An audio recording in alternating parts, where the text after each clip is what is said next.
Doctor Pankaj Kumar Mishra आपके सामने अभिज्ञान शाकुंतलम के कुछ उन विषयों पर चर्चा करने के लिए उपस्थित हूं जिन पर सामान्यतया लोग विमर्श नहीं करते।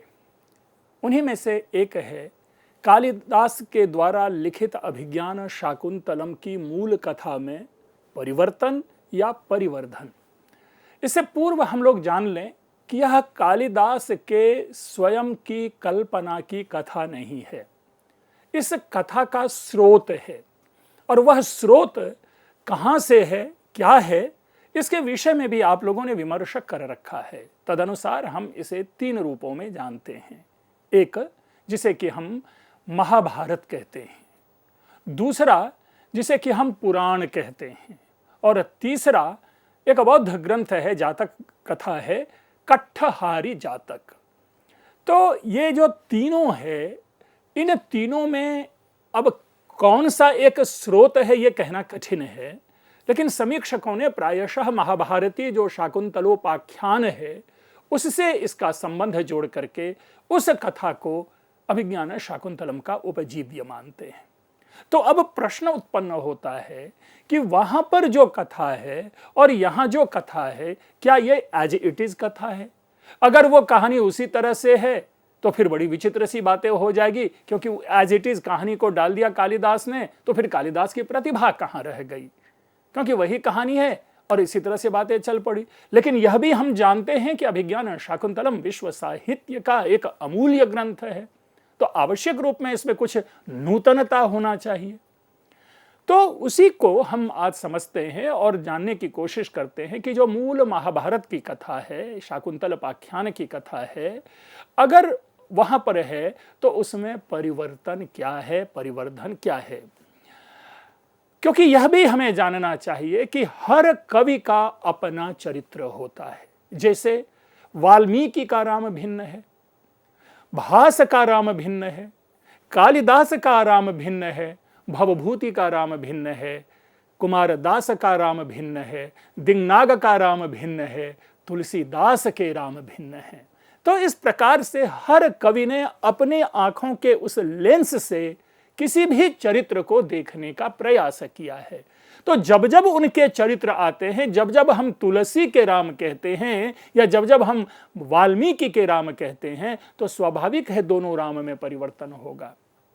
तो उसी दृष्टि से अगर महाभारत में प्राप्त शकुंतला की कथा है और कालिदास के अभिज्ञान शाकुंतलम में शकुंतला की कथा है, तो दोनों में भिन्नता होनी चाहिए।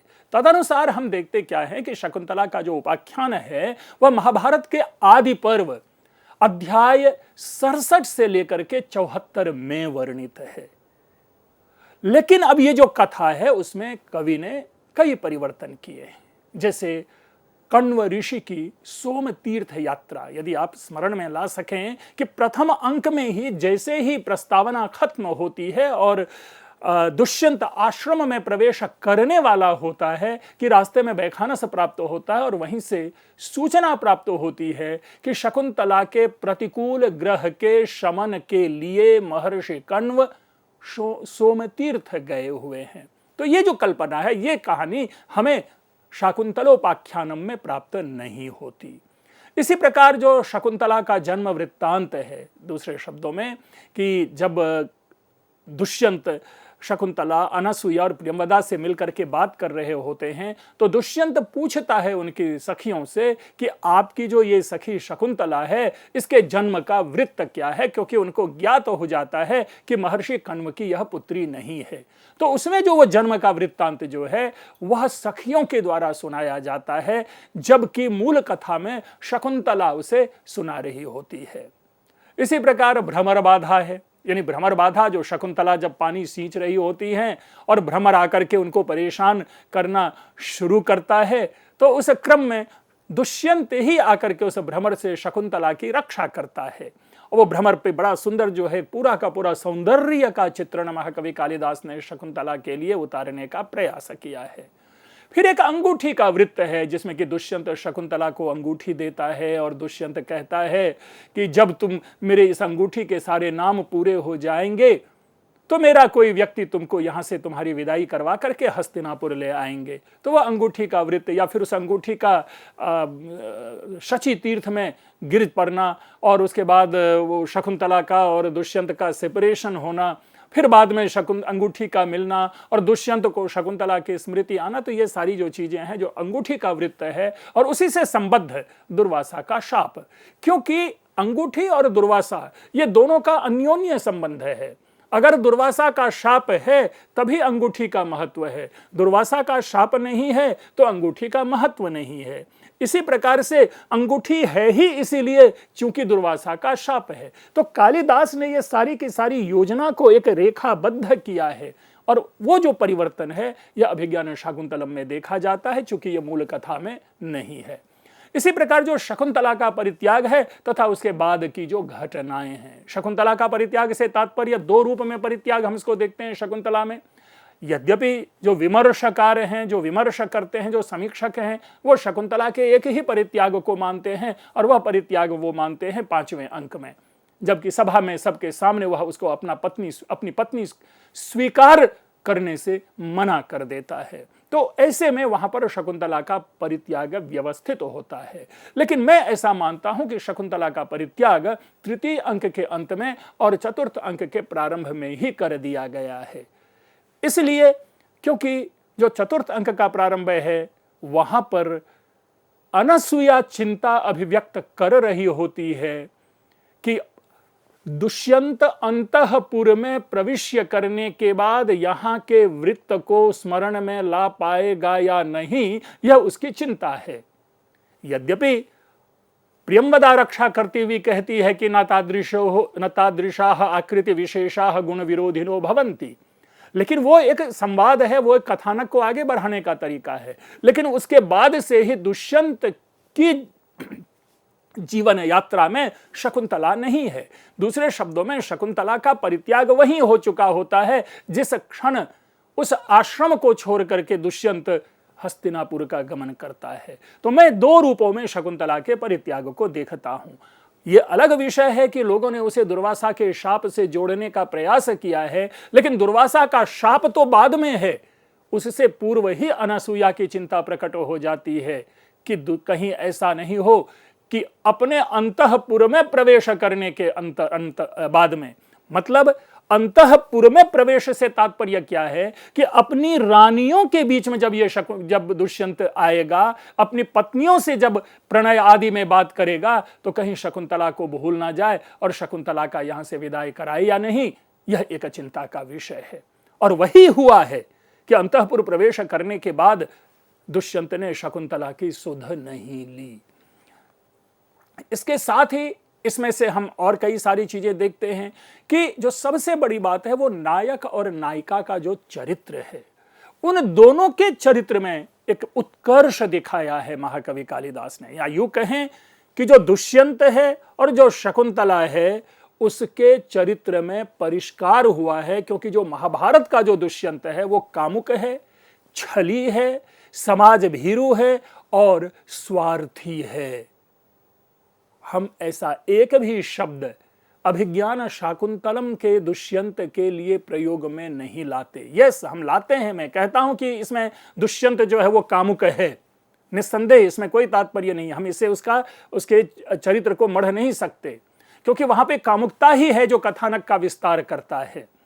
छली नहीं है, छल नहीं किया है, समाज भीरू नहीं है, क्योंकि जब 5वें अंक में जो शारंगरव है, जब वह दुष्यंत को पूरी तरह से दुष्यंत की भर्त्सना करता है कि आप जैसे राजा लोग जो होते हैं वही इस प्रकार का व्यवहार कर सकते हैं, तो दुष्यंत क्रोध में आकर के आसन छोड़ करके कहता है, भद्र प्रथितम दुष्यंतस्य चरितम, कि दुष्यंत का जो चरित्र है वो पूरे समाज में प्रथित है, प्रसिद्ध है। तो वहां पर वो समाज भीरू नहीं है और स्वार्थी भी नहीं है, क्योंकि इनिशियली जब दुष्यंत का हमें दर्शन होता है या 6ठे अंक में जिस प्रकार प्रजा कल्याण के लिए वह पिशुन के ऊपर प्रजा का भार देकर के वह मातली के साथ इंद्र के पास जाता है, तो उस समय लगता है कि नहीं, वो प्रजा के लिए समर्पित है, स्वार्थी नहीं है। तो ठीक, लेकिन यहां पर आकर के हम देखते हैं कि यही परिष्कार दुष्यंत का अभिज्ञान शाकुंतलम में हुआ है। दूसरी ओर जो शकुंतला का चरित्र है, जैसा कि अभी मैंने पहले ही आपसे बताया कि शकुंतला अपनी कथा स्वयं सुनाती है, यानी मेनका और जो विश्वामित्र से जो उत्पत्ति है शकुंतला की, वो मूल कथा स्वयं सुनाती है। लेकिन उस कथा सुनाने के क्रम में शकुंतला की निर्लज्जता प्रकट होती है, उसकी धृष्टता, जिसे ढिठाई कहते हैं, वह प्रकट होती है और शकुंतला पूरी तरह से स्वार्थ में डूबी हुई है यहां पर। जबकि दूसरी ओर जो अभिज्ञान शाकुंतलम की शकुंतला है, वो निश्चल है, वह मुग्धा है, वो इनोसेंट है, वो किसी को भी, जिसको कह सकते हैं कि लुभा सकती है, कोई भी व्यक्ति उससे आकृष्ट हो सकता है। एकदम छुई मुई, टच मी नॉट की तरह वह शर्मीली है, बहुत अधिक बोलने वाली नहीं है, भावुक है, भावना में डूबी हुई है, औरों के विषय में चिंतन करती है, पशु पक्षियों से प्रेम है। और तो और महर्षि कण्व की दीन दशा देख करके शकुंतला उनके लिए एक धीरज का स्वर प्रकट करती है। तो वो शकुंतला एक पूरी तरह से एक पूर्ण परिवर्धित नायिका है। और यही कारण है कि मैं कहता हूं कि विश्व साहित्य की इससे श्रेष्ठ नायिका हो ही नहीं सकती जो कि महाकवि कालिदास की शकुंतला है। मित्रों, ये अलग विषय है कि हर कवि ने, हर चिंतक ने, हर लेखक ने अपने अपने ढंग से अपने नायक और नायिकाओं को वैश्विक बनाने का प्रयास किया है। लेकिन महाकवि कालिदास की जो शकुंतला है, वह एक पूर्ण परिवर्धिता नारी है, जो एक कह सकते हैं कि मुग्धा रूप में 15 वर्ष की एक टीन एज की बालिका से एक भार्या तक की यात्रा पूरी करती है, और जिसमें एक, जिसको कह सकते हैं, अबूझ से लेकर के सबूझ तक की वह यात्रा करती है शकुंतला। भले ही अबूझ सबूझ शब्द के बीच में कुछ द्वंद्व उत्पन्न हो सकता है, लेकिन हम इसको इस ढंग से कहें कि जो एक इनोसेंट शकुंतला है, जिनको विश्व की जीवन यात्रा की, लोक व्यवहार की, लोकों की समझ नहीं है, वही शकुंतला 7वें अंक में जब मिलती है तो एक धीर, गंभीर, शांत विषय को समझने वाली, क्या अच्छा है क्या बुरा है उसको समझने वाली शकुंतला मिलती है। तो ये महाकवि कालिदास ने महाभारत की शकुंतला को अपने अभिज्ञान शाकुंतलम में आकर के अपनी शकुंतला बना दिया है। इसी तरह से ये तो कुछ प्रमुख तत्व है जो कि प्रायशः सारे पाठक जान रहे होते हैं, लेकिन इसके साथ साथ जो कि अब हम कालिदास की नाट्य कला के ऊपर में चर्चा करेंगे कि क्यों कालिदास का जो नाटक है वो वैश्विक है, क्यों अन्य श्रेष्ठ कवियों से सर्वोत्कृष्ट है। तो उसके लिए हम पाते हैं कि इसमें जो वस्तु है, जो नेता है, जो रस है, इसके रूप में कालिदास ने अपनी अद्भुत प्रतिभा का प्रदर्शन किया है। आश्चर्यजनक उनकी भाषा हो, उनके भाव हो, उनकी प्रकृति हो, उनके चरित्र हो, उनका रस हो, उनकी उपमा हो, जो जिस किसी भी काव्य तत्व की हम समीक्षा करें उसका एक ही श्रेष्ठ उदाहरण प्राप्त होता है, वह है अभिज्ञान शाकुंतलम। महाकवि कालिदास ने यद्यपि 3 नाटकों की रचना की, जिसमें से विक्रमोर्वशीयम, मालविकाग्निमित्रम और अभिज्ञान शाकुंतलम है, लेकिन इन तीनों में सर्वाधिक श्रेष्ठ जो है वह अभिज्ञान शाकुंतलम है। और यही कारण है कि समीक्षकों ने इस अभिज्ञान शाकुंतलम की प्रशंसा यह कहकर की है कि कालिदासस्य सर्वस्वम अभिज्ञान शाकुंतलम, कि कालिदास का जो सर्वस्व है वह अभिज्ञान शाकुंतलम है। इस अभिज्ञान शाकुंतलम में और भी देखें, और भी कई छोटी छोटी बातें आती हैं, जुड़ती चली जाती हैं। जैसे प्रथम अंक में मूल कथा में कण्व ऋषि फल लाने के लिए वन जाते हैं, लेकिन यहां पर कण्व ऋषि सोम तीर्थ गए हैं। इसी प्रकार से शकुंतला का जो जन्म वृत्तांत है वो नाटक में अनसुया और प्रियंवदा बताती है, जिसकी मैंने सूचना दी। तो इस प्रकार से हम कालिदास के द्वारा पाते हैं कि मूल कथानक में परिवर्तन करके इस अभिज्ञान शाकुंतलम को एक वैश्विक रूप प्रदान किया है।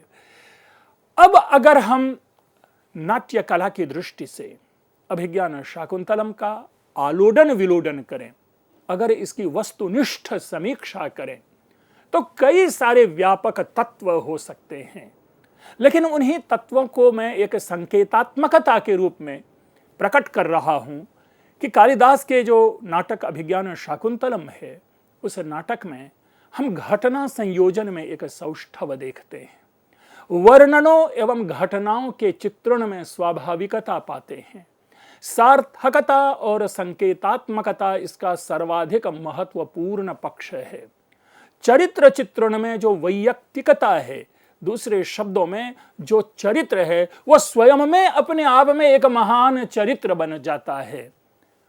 रचना कौशल, रचना धर्मिता जिसे कहते हैं, जैसा कि अभी आपके सामने हमने कहा कि वही रस, वो प्रकृति, वो अलंकार, ये जो है जिससे देखिए जिस प्रकार एक विशाल भवन के लिए हम सुंदर सुंदर ईंट, सीमेंट, जिसको कह सकते हैं सरिया या और भी टाइल्स और भी साज सज्जा की सामग्री का चयन करके एक भव्य और नव्य भवन का निर्माण करते हैं, उसी प्रकार मानो किसी भी काव्य के लिए रस, अलंकार, प्रकृति, चरित्र, कथानक आदि ये सारे के सारे उपादान होते हैं, ये कंपोजिशंस हैं जिसके आधार पर श्रेष्ठ काव्य रूपी भवन का निर्माण किया जाता है। तो वो है रचना कौशल, फिर है कवित्व तथा रस परिपाक, और अंत में अभिनेयता। ये जो अभिनेयता भी है, मैं चर्चा यहीं से शुरू करूंगा कि ये अभिनेयता क्या है। जो अभिनेयता का पक्ष है, सबसे पहले देख लें कि नाटक को मंच पर उतारना। किसी भी नाटक को मंच पर कैसे अभिनय के रूप में डाला जा सकता है। मित्रों, यदा कदा नाटकों को दृश्य काव्य कह के श्रेष्ठ काव्य की संज्ञा दी गई है, और आप लोगों ने सुना भी है कि काव्येषु नाटकम रम्यम, ये कह करके नाटक की प्रशंसा की जाती है। लेकिन ये दृश्य काव्य इसलिए है क्योंकि यह मंच पर इसको प्रस्तुत किया जाता है। लेकिन जब हम साहित्य रूप में इसको पढ़ रहे होते हैं, उस क्षण यह दृश्य काव्य नहीं होता। इस विषय को गंभीरता से चिंतन में लाएं, क्योंकि जब हम पढ़ रहे होते हैं तो जिस प्रकार हम महाकाव्य, गद्य काव्य आदि पढ़ रहे होते हैं, उसी प्रकार इसे भी पढ़ रहे होंगे।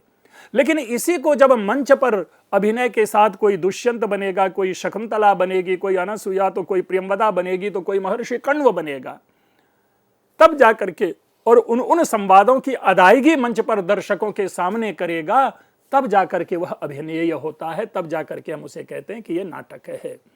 तो इस दृष्टि में अगर आप विमर्श करें तो प्रायशः संस्कृत साहित्य में लिखे जाने वाले जो लौकिक काल के नाटक हैं, उन नाटकों में अभिनेयता का अभाव दिखता है। भवभूति के नाटक को मंचन में लाना, मंच पर प्रस्तुत करना बड़ा ही दुष्कर कार्य है, इसलिए कि केवल और केवल करुणा में किसी भी नाटक का अभिनय करना दुष्कर होता है। उसमें हमें रस के सारे पक्षों को डालना होता है। इसी तरह से अगर आप मृच्छकटिकम की चर्चा करें तो मृच्छकटिकम पूरा का पूरा एक विशाल नाटक है, जिसे 3-4 घंटे में मंच पे उतारा ही नहीं जा सकता। एक नाटक मुद्रा राक्षसम आता है, जिसे मैं मानता हूं कि मुद्रा राक्षसम अभिनय की दृष्टि से सर्वाधिक सफल नाटक है या हो सकता है। लेकिन उसमें भी हम न्यूनता देखते हैं, लंबे लंबे संवाद, लंबा मोनोलॉग, और इस तरह से कभी कभी एकल पात्र का अभिनय मंच पर, जैसे प्रथम अंक हो चाहे द्वितीय अंक हो। तो ये सारी जो चीजें हैं वो एक रसता, विरसता और नीरसता उत्पन्न करते हैं नाटकों में।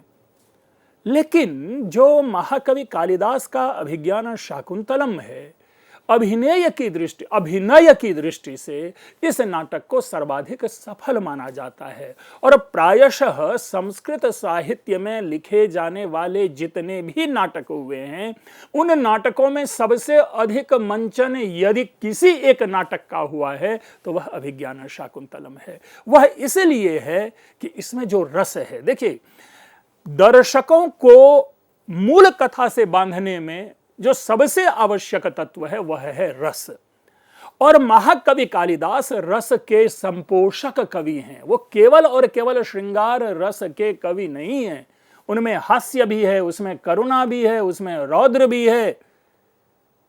तो ये सारे के सारे रस हैं, उनमें अद्भुत भी है। और जिस प्रकार हमारा खाद्य जो भोज्य पदार्थ होते हैं वो विभिन्न स्वादों के कारण ही स्वादिष्ट बनता है, उसी प्रकार महाकवि कालिदास द्वारा विरचित अभिज्ञान शाकुंतलम विभिन्न रसों के संपोषण के कारण जो है वह ग्राह्य है और समीक्षा जगत में, सामाजिक में सर्वाधिक प्रथित है। तो ये है अभिनय। और अभिनय भी क्या, अगर हम शास्त्रीय दृष्टि से देखें तो 3 प्रकार के अभिनय होते हैं, 4 प्रकार के अभिनय होते हैं, आंगिक, वाचिक, सात्विक और आहार्य। तो आंगिक के लिए भी अवसर है, वाचिक तो है ही, क्योंकि वाचिक के बिना नाटक हो ही नहीं सकता, क्योंकि अगर वाचिक नहीं होगा तो फिर उसे हम मौन नाटिका कहेंगे। इसी प्रकार है सात्विक।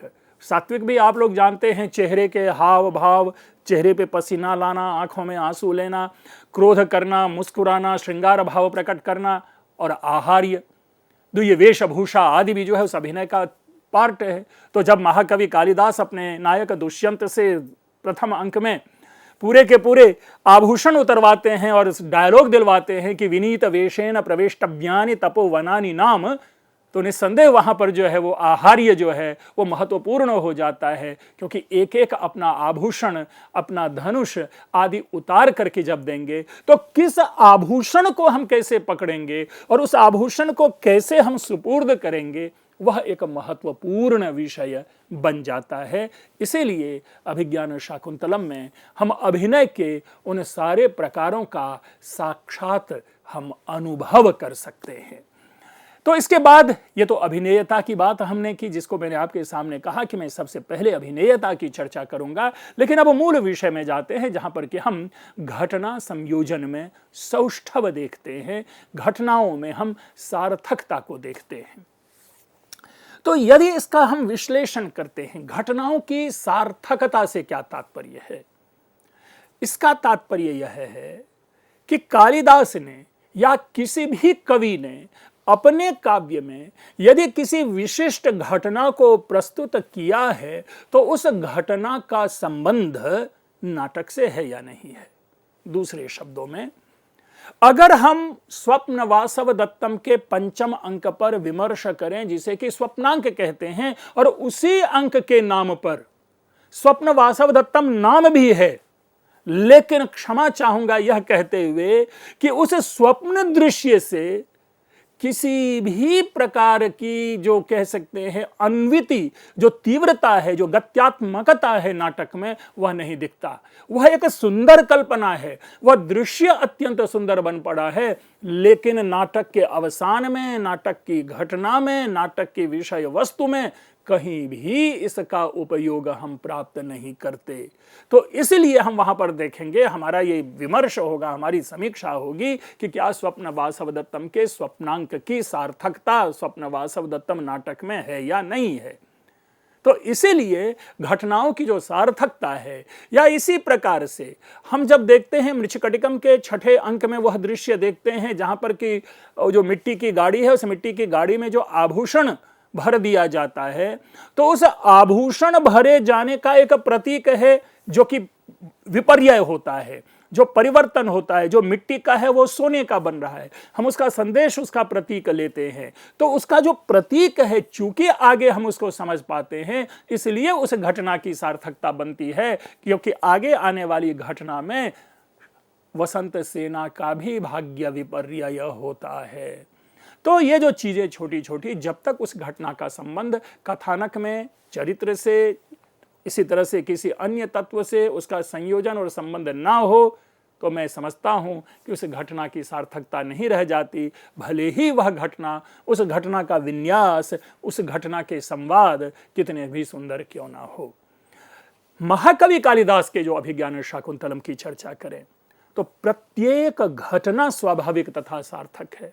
अगर घटनाओं को केवल उंगली मात्र पर गिने 2-4 महत्वपूर्ण घटना को, दुर्वासा का शाप पूरे नाटक पर आच्छादित होता है। नाट्याकाश में दुर्वासा का शब्द गूंजता रहता है और दुर्वासा के शाप से ही संघर्ष बढ़ता है, चाहे वो नायक का हो या नायिका का हो। और नाटक में संघर्ष बढ़ता है, सामाजिक उससे जुड़ते चले जाते हैं और उस परिणति की ओर अपने को देखने लगते हैं कि क्या दुष्यंत और शकुंतला का मिलन होगा, सामाजिक कुर्सी पकड़ के आगे की घटनाओं को देखने के लिए बाध्य हो जाते हैं। इसी प्रकार अंगूठी का वृत्त, अगर अंगूठी नहीं मिलेगी, जो एक जिज्ञासा है, जो पाठक के मन में जो कुतूहल है, वो उस अंगूठी से है। और जैसे ही भरी सभा में सबके सामने वो अंगूठी खो जाती है, 1 मिनट के लिए आप कहें कि पूरे के पूरे प्रेक्षागृह में पिन ड्रॉप साइलेंस जो है वो छा जाता है। क्यों? क्योंकि फिर संघर्ष बढ़ता है कि अब क्या होगा। उसके बाद आगे देखिए तो ये घटना जो छोटी छोटी घटना है, सबसे प्रमुख घटना दुष्यंत का वाल्मीकि आश्रम में उपस्थित होना। नहीं उतारते महाकवि कालिदास, डायरेक्ट उसको हस्तिनापुर में उतरवाते मातली के माध्यम से। लेकिन इंद्र के यहां से उस दुर्जय नामक दैत्य का दलन करने के बाद जब दुष्यंत आता है और मार्ग में चल रहा होता है तो एक सुंदर आश्रम दिखता है, उसके प्रति उनके मन में मोह उत्पन्न होता है सौंदर्य से, और कहता है मातली से कि रथ यहीं उतार लो। और उस आश्रम में प्रवेश है वाल्मीकि का, जिसकी परिणति यह होती है कि वही हमें उस परिणाम तक ले जाता है जिस परिणाम की अपेक्षा सामाजिकों को है। मित्रों, हम अपने इस विमर्श को आगे भी जारी रखेंगे। आप लोगों ने ध्यान से सुना, आप लोगों का बहुत बहुत धन्यवाद।